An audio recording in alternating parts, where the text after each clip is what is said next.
इसलिए hybrid language के according सारा जितनी भाषाएं पूरी दुनिया की सभी इसमें रिमिक्स हो गए हैं वोकेबलरी के तौर पर, तो इसलिए ये वर्ल्ड लैंग्वेज है, वर्ल्ड लैंग्वेज, वर्ल्ड लैंग्वेज है। मतलब ये हुआ कि इस पर सभी का अधिकार है, बिल्कुल सभी का अधिकार है, सभी का क्या है, अधिकार है, सभी का अधिकार है। तो अब हम अपनी जर्नी शुरू कर रहे हैं, देखते हैं चीज़ें कैसी एक्ट करती हैं।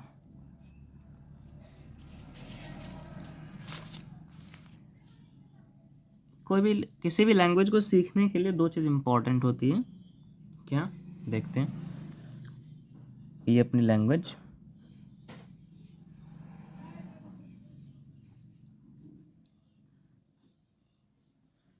इसके दो कंपोनेंट होते हैं, एक में आ जाती है लिटरेचर और एक में लैंग्वेज अगेन। यहाँ पर जिस लैंग्वेज की भी हम बात कर रहे हैं उसको हम सब्जेक्ट डील कर सकते हैं, सब्जेक्ट, और कौन सा सब्जेक्ट है अपना, इंग्लिश। तो इंग्लिश जब हम पढ़ेंगे तो इसमें दो चीज़ें आएंगी, या तो लिटरेचर पढ़ना होगा या लैंग्वेज पढ़ना होगा। लिटरेचर में क्या रहता है, लिटरेचर में वही पोम्स, स्टोरी, ड्रामा और भी लिटरेरी कंटेंट्स। लैंग्वेज में हम पढ़ेंगे कि इसके स्ट्रक्चर क्या है, ग्रामर, व्याकरण हिंदी में बोलते हैं, कि करेक्ट यूसेज कैसे हम कर पाएंगे, कौन कौन से नियम और कानून यहाँ पर दी गई हैं, वो सब बातें। तो पहले हम ग्रामर से स्टार्ट करेंगे, क्योंकि जब तक ग्रामर मेरा क्लियर नहीं है तब तक हम लिटरेचर को नहीं पढ़ पाएंगे, ना ही समझ पाएंगे। ठीक है, यहाँ तक हम बात समझ गए।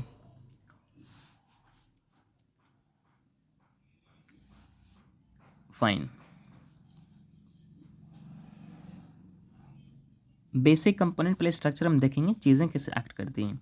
तो सबसे पहली चीज़ होती है अल्फ़ाबेट, अल्फ़ाबेट, हिंदी में इसको बोलते हैं वर्णमाला। तो अल्फ़ाबेट क्या होती है, अल्फ़ाबेट क्या है, एक वे ऑफ राइटिंग, लिखने का एक तरीका है, स्ट्रक्चर्ड फॉर्म में है, स्ट्रक्चर्ड फॉर्म में है और यूनिवर्सली एक्सेप्टेड है, यूनिवर्सली एक्सेप्टेड। मतलब दुनिया के मैं किसी भी कोने में पहुंच जाऊं, इस चीज़ को कोई नकार नहीं सकता, एक्सेप्टेड है। और ये हर एक लैंग्वेज का सिर्फ एक ही अल्फ़ाबेट होता है, इस बात को याद रखना है, इम्पोर्टेंट है। दुनिया का कोई भी भाषा हो, only one alphabet, one alphabet, एक ही अल्फ़ाबेट होता है। इस अल्फ़ाबेट को हम झोला भी कह सकते हैं, कैरी बैग जिसे अंग्रेजी में बोलते हैं, कैरी बैग,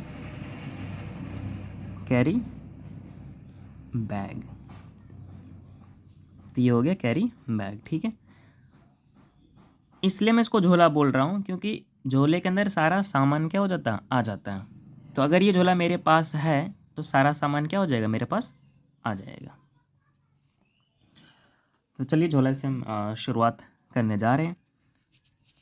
तो याद रखना है अल्फ़ाबेट सिर्फ वन है। कॉमन मिस्टेक यहाँ है कि लोगों से आप अगर सवाल करें, पहले बता दे रहा हूँ आपको, तो लोग कहेंगे कि 26 अल्फ़ाबेट हैं अंग्रेज़ी में। भाई ये दुनिया के किसी भी भाषा में 26 नहीं हो सकते, तो अंग्रेजी में कैसे हो गए, सभी के सिर्फ एक ही होंगे। अच्छा फिर 26 क्या, 26 क्या है, अभी डील करता हूँ। तो अल्फ़ाबेट याद रखनी एक है। अल्फ़ाबेट के बाद चीज़ आती है, उसको बोलते हैं लेटर्स। क्या बोलते हैं, लेटर्स। हिंदी में जिसको वर्ण कहते हैं या अक्षर भी बोलते हैं। ये होता है smallest component, smallest component of a language, of a language. तो कोई भी भाषा है उसकी सबसे स्मॉलेस्ट मतलब सबसे छोटा पार्ट टुकड़ा ये लेटर्स, कि अगर ये ना रहे तो नहीं हो पाएगी।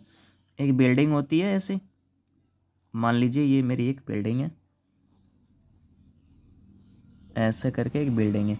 तो यहाँ पर इसके स्मॉलेस्ट कंपोनेंट क्या है, ये ईंट ब्रिक है ना, ब्रिक है स्मॉलेस्ट कंपोनेंट ब्रिक।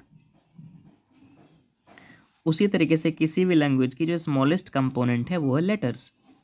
ठीक है, लेटर्स, अक्षर या हिंदी में वर्ण। लेटर सीखने के बाद फिर हम बनाते हैं सेंटेंस। इसको मैं एक चार्ट के थ्रू बता रहा हूँ, उसको लिख लेनी है। पहले क्या आती है, लेटर्स, लेटर से बनती है फिर वर्ड्स, वर्ड से फिर बनती है सेंटेंस, सेंटेंस से फिर बनती है पैराग्राफ, पैराग्राफ से फिर बनती है आर्टिकल, फिर आर्टिकल से बनती है पोम्स, पोम्स छोड़ दीजिए, स्टोरी लिख ली, उसी में सारा इंक्लूड है स्टोरी। और बहुत सारे स्टोरी मिला करके बनते हैं नॉवेल, उपन्यास जिसको कहते हैं। तो यहाँ पर क्या होगा, लेटर, ये हो गया अक्षर, वर्ड्स हिंदी में बोलते हैं शब्द, सेंटेंस को क्या बोलते हैं, वाक्य, पैराग्राफ को बोलते हैं अनुच्छेद,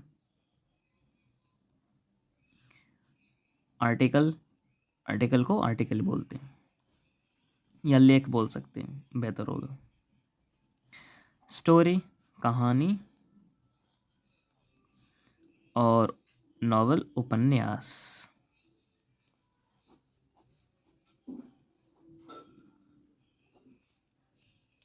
तो पूरी जो इंग्लिश लैंग्वेज है उसकी जो ग्रामर वाली पार्ट है वो बस इतना है, इसके सिवा कुछ नहीं पढ़ना होता। तो पहले हम लेटर सीखेंगे, फिर वर्ड सीखेंगे, फिर सेंटेंस पर आएंगे। ये सीरीज़ याद रखनी है, पहले लेटर फिर वर्ड फिर sentence, paragraph, article, story, novels. पूरा प्रैक्टिस हम करेंगे, एक एक चीज़ को बहुत डिटेल में हम प्रैक्टिस करने वाले हैं। तो पेशेंस बना कर रखना। अभी हम स्टार्ट करेंगे लेटर से।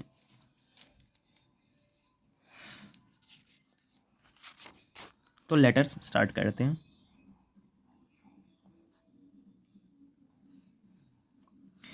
इंग्लिश में जो फॉर्मेट यूज़ की गई है, फॉर्मेट, इसको ग्रामेटिकल भाषा में बोलते हैं स्क्रिप्ट, वो है रोमन स्क्रिप्ट, रोमन स्क्रिप्ट। तो ये स्क्रिप्ट मुझे समझ नहीं आ रहा, स्क्रिप्ट क्या है। स्क्रिप्ट मतलब लिखने का तरीका, लिखने का तरीका, लिखने का तरीका, इसको क्या बोलते हैं, स्क्रिप्ट बोलते हैं। तो रोमन एक लिखने का तरीका। हिंदी का क्या स्क्रिप्ट है, हिंदी का स्क्रिप्ट अगर हमें पूछा हिंदी का स्क्रिप्ट क्या है, इसको, इसकी भी हिंदी होती है लिपि। तो बीच बीच में जैसे मैं कुछ वर्ड्स बोल दे रहा हूँ तो उस वर्ड को भी इंग्लिश और हिंदी समझते हुए चलनी है, ठीक है।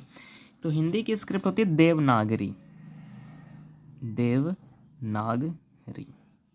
नाम है बस कि देव की नगरी से इस भाषा को लिया गया, इस वजह से मानना है। तो स्क्रिप्ट को क्या बोलते हैं, देवनागरी। अच्छा, स्क्रिप्ट मतलब समझ नहीं आ रहा, एक बात अच्छे समझे। जैसे मैं लिखता हूँ ना, ल ह्रस्व ई पी, लिपि, ये ल पी की, इसको प को इसी तरह लिखना है, ह्रस्व ईकार को इसी तरह से लिखना है, ल को इसी तरीके से लिखना है, द को इसी तरीके से लिखना है, व को इसी तरीके से लिखना है, न को इसी तरीके से लिखना है, एक डंडा देना है, ग को इसी तरीके से लिखना है, र को फिर से इसी तरीके से, दीर्घ ईकार को इसी तरीके से लिखना है। ये जो फॉर्मेट है ना, ये तरीका की, द को इस तरह लिखना, इसी को बोलते हैं स्क्रिप्ट, इसी को क्या बोलते हैं, स्क्रिप्ट। उसी तरह इसको क्या बोलते हैं, इसको बोलते हैं ए। हाँ, तो मैं क्या बोल रहा है, इसको क्या बोलते हैं, ए। क्यों इसको ए बोलते हैं, क्योंकि ये रोमन स्क्रिप्ट के अनुसार इसका नाम दिया गया है कि भाई कोई लाइन इस तरह अगर खींचे और इस तरह प्लेस कर दे तो इसका नाम क्या हो जाएगा, इसका नाम हो जाएगा ए, इसलिए इसको ए बोलते हैं। ये अपने आप में ए नहीं है, पर स्क्रिप्ट के अनुसार कौन सा स्क्रिप्ट भाई? Roman script. इसको क्या मैं बोलता हूँ? ए बोल